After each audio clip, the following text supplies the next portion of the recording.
കുമ്മാട്ടി എന്ന് കേട്ടിട്ടുണ്ടോ നീ? എന്താ? കുമ്മാട്ടി. തൃശ്ശൂര് കുമ്മാട്ടിയല്ല, മുണ്ടൂര് കുമ്മാട്ടി. പണ്ട് ജമ്മിമാര് പാണ്ടികളെ ഇറക്കും കുമ്മാട്ടിക്കോലത്തിൽ, എതിരെ നിൽക്കുന്ന യൂണിയൻ പ്രവർത്തനമുള്ള ഹരിജന സഖാക്കളെ തീർക്കാൻ. 2 കുമ്മാട്ടി കഴിഞ്ഞു, കുറെ സഖാക്കൾ തീർന്നു. പക്ഷെ അടുത്ത കുമ്മാട്ടിക്ക് തീർന്നത് 13 പാണ്ടികളാണ്. ചെയ്തതായിരുന്നു പോലീസിന് പിടി കിട്ടിയില്ല, പക്ഷെ പാർട്ടിക്ക് കിട്ടി. 25 വയസ്സുള്ള ഒരു ചെക്കനെ കുമ്മാട്ടിക്കോലത്തിൽ കൊണ്ടു നിർത്തി MLA ചാത്തൻ മാഷയുടെ മുമ്പിൽ. മാഷ് അവനോട് പറഞ്ഞു, നീ ചെയ്തത് തെറ്റല്ല, ചെറുത്തു നിൽപ്പാണ്. പക്ഷെ ഇന്ന് നീ എന്ത് ചെയ്യുമ്പോഴും നിയമം വേണം നിന്റെ കൂടെ എന്ന് പറഞ്ഞ് നിർബന്ധിച്ച് മാഷ് അവനെ പോലീസ് ചേർത്തു. അവന്റെ പേരാണ് അയ്യപ്പൻ നായർ.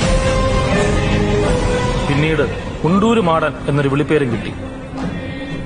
യൂണിഫോമിൽ കയറിയതുകൊണ്ട് അയാളൊന്ന് ഒതുങ്ങി മയപ്പെട്ടു. ആ യൂണിഫോമാണ് നീ ഇങ്ങനെ നഷ്ടപ്പെടുത്തിയത്. ഇനി അയാൾക്ക് നിയമമില്ല. കണ്ടറിയണം കോശി, നിനക്കെന്താ സംഭവിക്കാതെ.